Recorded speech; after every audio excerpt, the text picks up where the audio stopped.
The title of my talk is meant to be a bit provocative because the idea that biotechnology could have a goal to conquer death is, I would say, at best it's politically incorrect, and at worst, or maybe on the other extreme, it's kind of Galilean in its challenge to established policy and morality.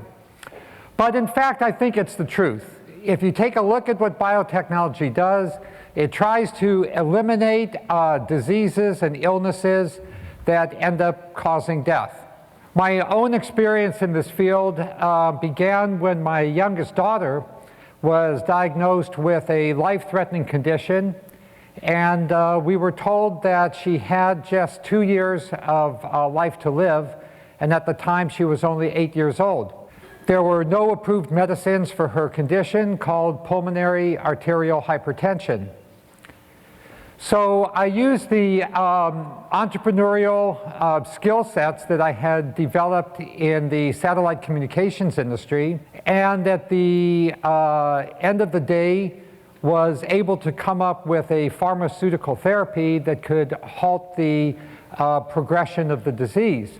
I was told that it would be impossible to get any support for this therapy because only about 3,000 people in the United States had my daughter's condition, and that 3,000 people were too few to make a business that could justify the investment in getting a new pharmaceutical developed and approved by the FDA.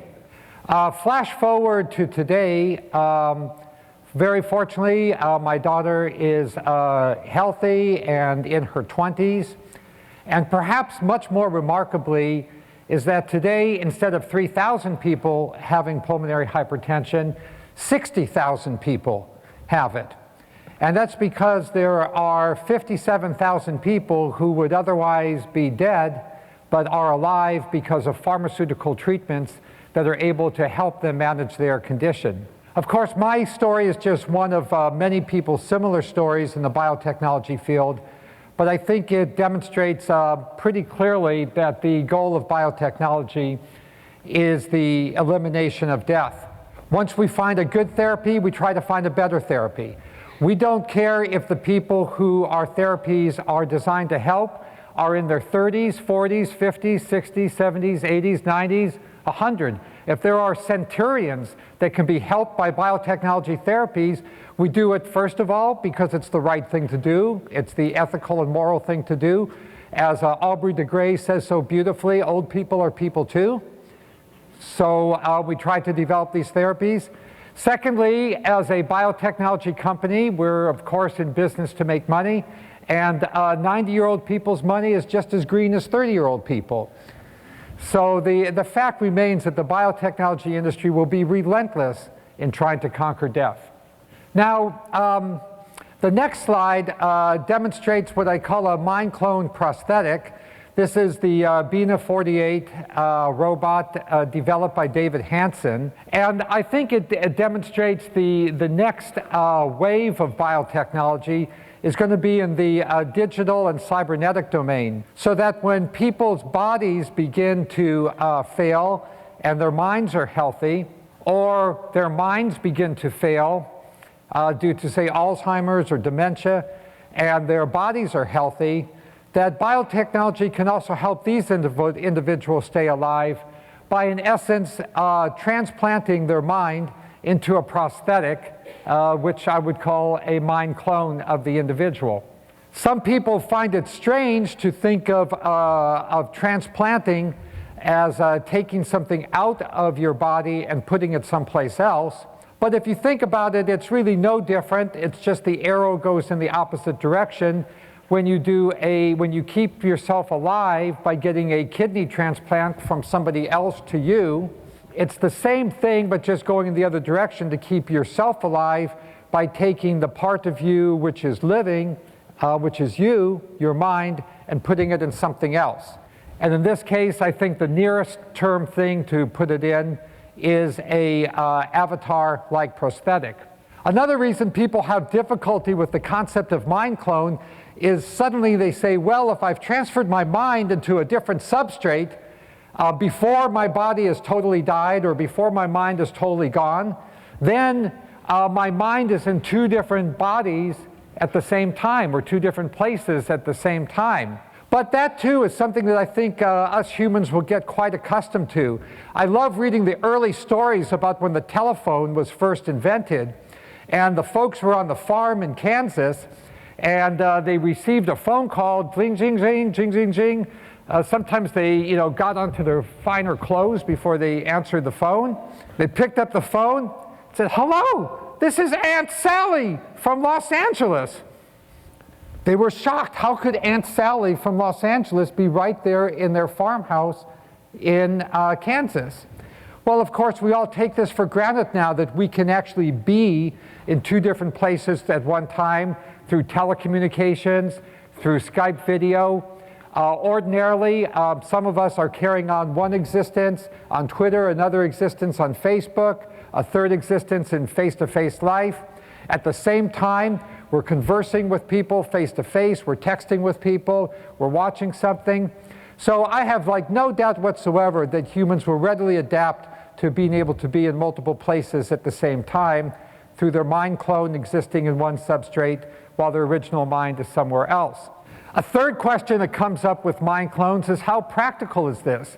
I think this conference has been a tremendous exemplar of all the very practical technology being demonstrated.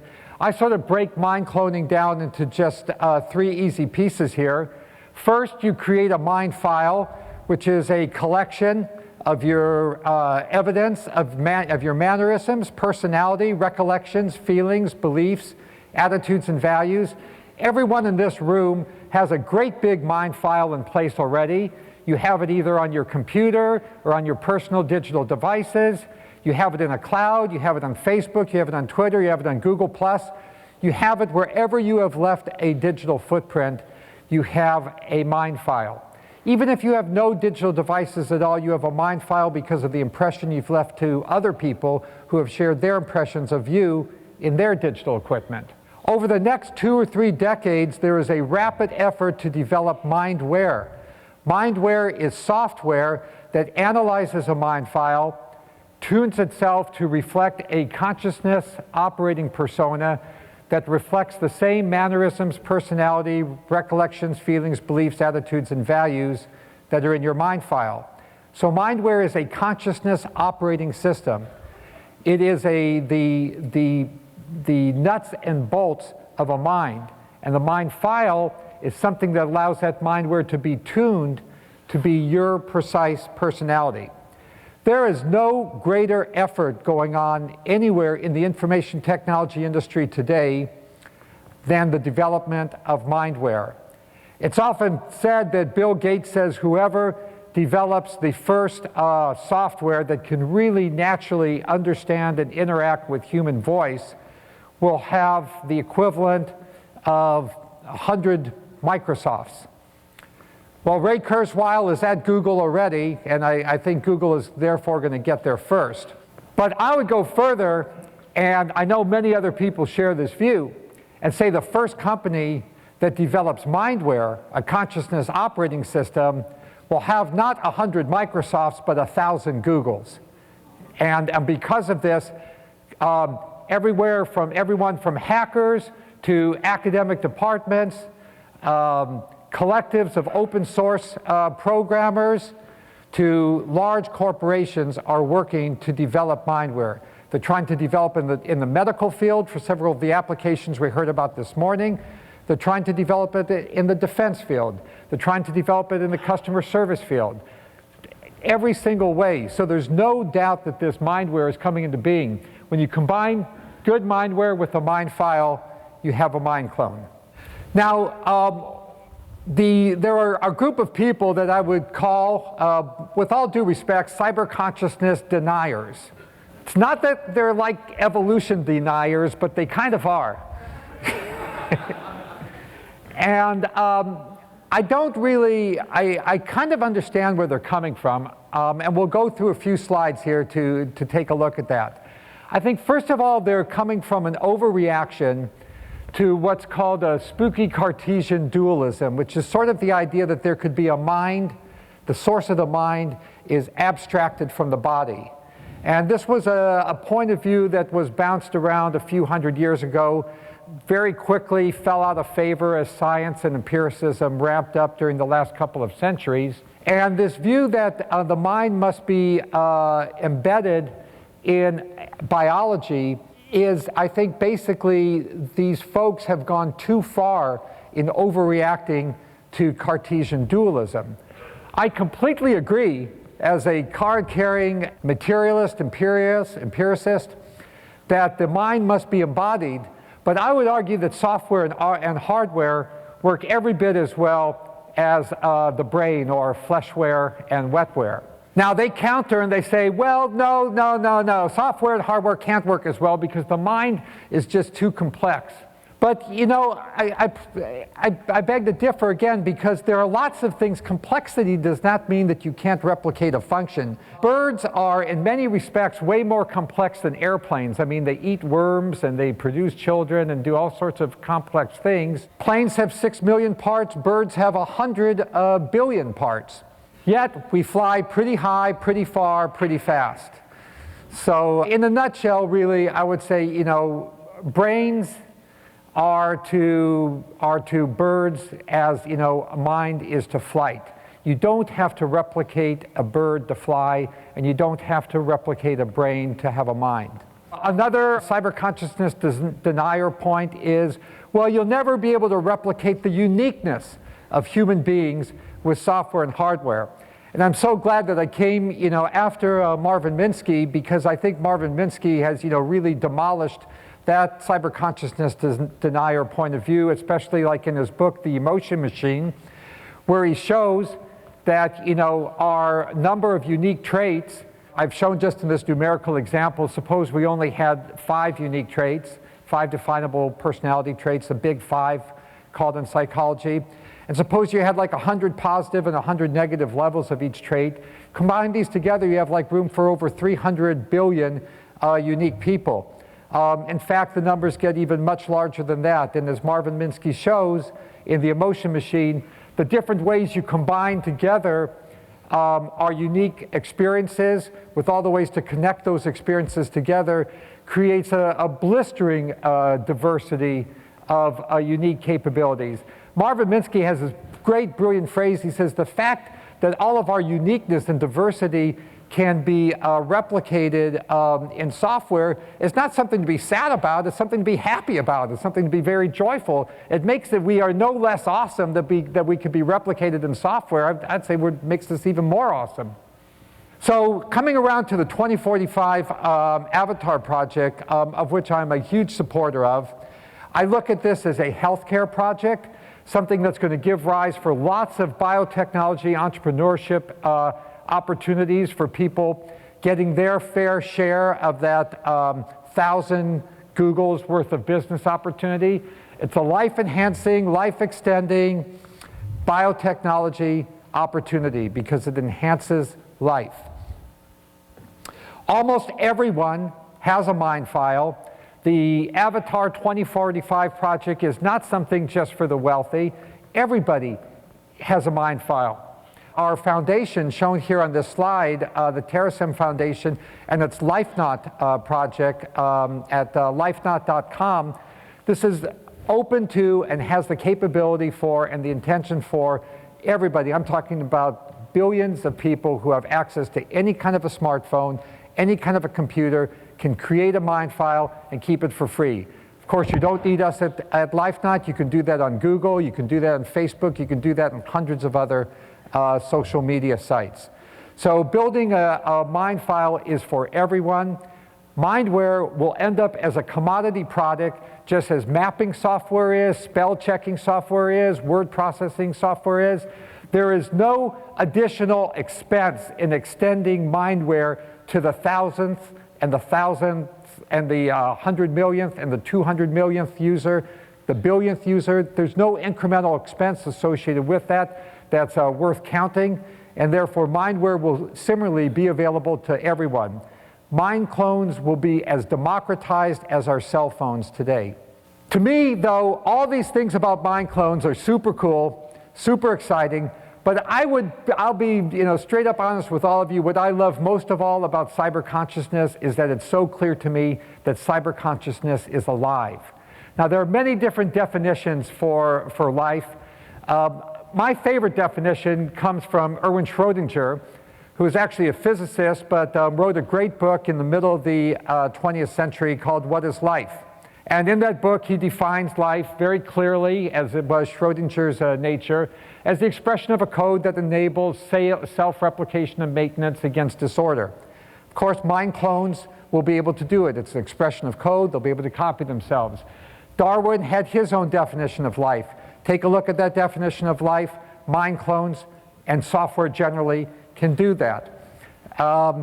Galileo had his own view of life. Even if you take the biologist, the card-carrying biologist definition of life as something which is organized, exchanges matter and energy with the environment, responds to stimuli, replicates, develops, and adapts. Software does that. Software is already doing that in our own little cyber petri dishes, and the capability for cyberconsciousness to do that will make it clear that cyberconsciousness also is something that even a biologist should and could consider to be alive. Now, there are 5 interesting implications of cyberconsciousness being alive. I've got about 5 minutes left to talk, so I'm going to kind of go through these sort of 1 minute per interesting implication. First implication is we're going to have more of a mind to make up. Now, it's not like right now we have only one mind. If you really stop and you think about it, and lots of cognitive psychologists have made this clear, there are multiple minds running within our mind. Within each of us, we have kind of a risk-averse mind and a kind of a risk-taker mind. And before we do anything, we're running in our mind. Should we do this or shouldn't we? Should we walk across the street or shouldn't we? So the fact that we check in with more than one mind is something that is actually inherent to human consciousness. We all do that just within the frame of one body right now. Now, with the advent of social media, more and more we kind of check in with our group mind at our social media. So with a mind clone, we'll just go ahead and we'll check in with our mind clone. I think we'll all be better people as a result of it, because we'll ask our mind clone, should we do this? Our mind clone will ask us, should I do this? We'll discuss it and make a decision. In essence, what's happening is, if you think of the eye as the kind of well-shaped eyes in the middle of this diagram, we have been moving since the dawn of humanity to becoming more and more unique and collective in our definition of eye. We've moved out to the boundary kind of eyes, which are all squiggly shaped. And the creation of mind clones is just continuing this process. Max Moore has written a brilliant dissertation on the continuity of the self, and shown that a mind clone does not have to have a carbon copy of every single thought and idea that you ever have had in your mind to still be you. Just like, and you can persuade yourself of this very quickly, none of us has a replica of our own mindset from 1 hour to an hour, certainly not from day to day, definitely not from month to month or year to year. After you go take a trip someplace, you have an experience, you become a different person. We're constantly becoming different persons. So as Max Moore showed so well, what's important is there a solid thread of continuity of experiences? If so, there's still one I. It doesn't have to be an exact copy. Now, what I love about this conference is the way Dimitri has weaved together, so many different talents and backgrounds and fields of expertise. And like I would say right now, we are sort of around this blue part of the spiral. We all have a kind of a postmodern consciousness, those transhumanists of us here. With mind clones, we start moving to what I would call an integral consciousness, where we begin to integrate out-of-body and in-body consciousness, ultimately taking us to what I believe Peter Diamandis explained very beautifully this morning, taking us to what I would call the top level there of a post-integral consciousness, the sort of, meta-humanity that spreads throughout the cosmos. The second really interesting implication of mind clones is mind clone civil rights. Suppose you've created your mind clone, you've gotten into a car accident, you haven't died, you're still alive because your mind clone is still alive. Your body's wiped out, but your mind clone is still going. And your mind clone goes and decides it wants to order something, get a job, vote, and the government says, no, you're just a slave, or you're an undocumented worker. You have no rights. Those people are not going to take that sitting down, because all of us are going to have mind clones, and we're going to be those mind clones. We're not going to take that sitting down. We're going to be damn pissed off that our flesh body got ruined, but we're going to say, at least we're still alive, and we want our rights. So I am confident that mind clone civil rights will be the cause célèbre for the 21st century, building on the accomplishments of all the other oppressed people who have had to fight for their rights and gradually achieve them. With rights also come obligations. There are things called Ulysses contracts, where once a person signs a Ulysses contract, they can't break it. So the legislation that will be developed may very well say, if you want to create a mind clone, you have to accept an obligation that you're responsible for anything that mind clone does. This will give many people pause in creating a mind clone, but it will give society comfort in authorizing civil rights for mind clones. A third interesting implication is that mind clones will think a little bit different than us. Again, it doesn't mean it's not us. After you take a trip around the world, after you go through religious conversion, after you go to college or whatever, you think differently. It doesn't mean that you're not the same person. Of course you're the same person. So when you go ahead and you transfer your mind onto some software substrate, not only will the singularity be near, it'll be queer. You will think about things differently. Things that morals and whatnot that we take for granted right now will have to be independently, rationally justified to make sense in a mind clone reality. A fourth very interesting implication is, how about when mind clones get together and decide to procreate and have children of their own, combining thoughts, personalities, memories from two different people's mind clones to create a child? Well, procreation, I mean, that's what it's all about, baby. And I mean, this is one reason why I believe that actually the religions and the countries that embrace mind clone citizenship and mind clone civil rights will actually be the heroes of the next century. They'll have the greatest number of adherents, the greatest economic and people power. So we got to think about the rights that bioelectronic humans, which are non-mind clones, but the children of mind clones will have. And then finally, the great, really super cool implication to me is that we'll be able to bring him back. Not him, but also all the other beloved people whose bodies have gone, but who have left robust mind files. Certainly, Carl Sagan left a very, very robust mind file, and you can watch all those back series of Cosmos, and you can know exactly where that guy's head's at. And so I think when Carl Sagan wakes up, he'll know exactly what's going on. He'll say, I am a mind clone of my original self. I'm sorry I don't have my original body, but I'm so happy to be here and still marvel at the billions and billions and billions of galaxies. So to wrap up here, everything that we're talking about today has actually been previewed for us very beautifully by Robert Heinlein. I really encourage people to reread his book, Time Enough for Love, written in the 1970s. There's actually nothing I've heard today that wasn't previewed in that great book by Heinlein. And in closing, I'd like to pay tribute to Dmitri in particular. Dmitri reminds me so much of this great Chinese leader of the 15th century named Zheng He.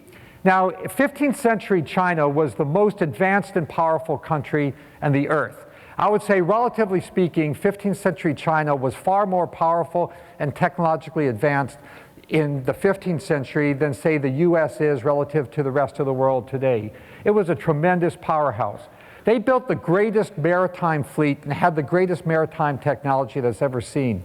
They built ships the size of today's aircraft carriers, all out of wood, with complete animal husbandry, farms, villages on these ships, and sailed throughout the Indian Ocean basin and Indonesia, all that area. In fact, some scholars even think that they visited North America. The point, though, is this great maritime technology was not used for harm. It was used for good. And the fundamental credo of the chief admiral of these giant Chinese fleets, Zheng He, was that he was about sharing as much as absorbing. Everywhere he went, he shared Chinese technological superiority and greatness, but he absorbed the ideas, the thoughts, the foods, the fragrances, the poetry, the literature, the animals, the culture of all the people that he saw, and tried to create a giant global culture around that. His fundamental principle, which is still ensconced in a giant obelisk on the island of Sri Lanka, which he visited several times, was that he didn't use, of course, the word the prime directive, but his prime directive was tolerance for diversity. And I see in Dmitry the exact same characteristics as Zheng He. I kind of like to just stop for a quick moment here and ask everybody to join me in a round of applause for Dmitry. Because what Dmitry is bringing to us is not just avatar technology, which is what Zheng He brought to the world as he knew it at that time. He brought maritime technology. Dmitry is not just bringing us avatar technologies, but he's bringing us an ethos to absorb as much as we share and to tolerate diversity. And I think that's going to be tremendously important for the success of the Avatar 2045 project. Now, unfortunately, at the turn of the 15th century, a new emperor came to power in China.